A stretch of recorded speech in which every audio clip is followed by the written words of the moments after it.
ஒரு காட்டில் ஒரு நாள் அடமழை பெஞ்சிட்டு இருக்கு. அப்போ அந்த காட்டில் இருந்த ஒரு குரங்கு மழையில் நனைஞ்சு நடுங்கிட்டே ஒரு மரத்தடியில் ஒதுங்கி நிற்கிது. அந்த மரத்தில் ரொம்ப நாளாக இருக்கிற ஒரு பறவை கூட்டில் தன் குஞ்சுகளோட மழையில் நனையாமல் பாதுகாப்பாக உட்காந்துட்டு இருந்துச்சு. மரத்தடியில் குரங்கு நனைஞ்சு நடுங்கிறத பார்த்ததும் பறவைக்கு குரங்கு மேலே இறக்கம் வருது. மனம் பொறுக்காம, குரங்காரே என்ன பாருங்க, வெயில் மழையிலிருந்து என்னையும் என் குஞ்சுகளையும் காப்பாற்றிக்க கூடு கட்டியிருக்கேன். அதனால தான் இந்த மழையிலையும் நாங்கள் சந்தோஷமாக இருக்கிறோம். நீங்களும் இப்படி பாதுகாப்பான கூடு செஞ்சுருந்தா இப்படி நனைய மாட்டீங்களல்லவான்னு புத்தி சொல்லுச்சு. இதை கேட்குற குரங்குக்கு கோபம் சீறிட்டு வருது.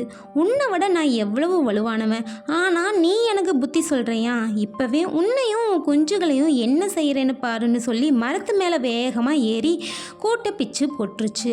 பறவைக்கு அப்பத்தான் புரிஞ்சிச்சு, அறிவுரை கூட அதை கேட்டு நடப்பவங்களுக்கு தான் சொல்லணும். துஷ்டனுக்கு அறிவுரை சொல்ல போய் தனக்கும் தான் குஞ்சுகளுக்கு பாதுகாப்பாக இருந்த கூட்டை இழந்து நனைகிறோமேன்னு மரம் வருந்துச்சு பறவை. நாமும் ஒருத்தங்களுக்கு அறிவுரை சொல்றதுக்கு முன்னாடி அதை அவங்க ஏற்று நடப்பாங்களான்னு புரிஞ்சுக்கிட்டு அப்புறம் அறிவுரை சொல்லணும்.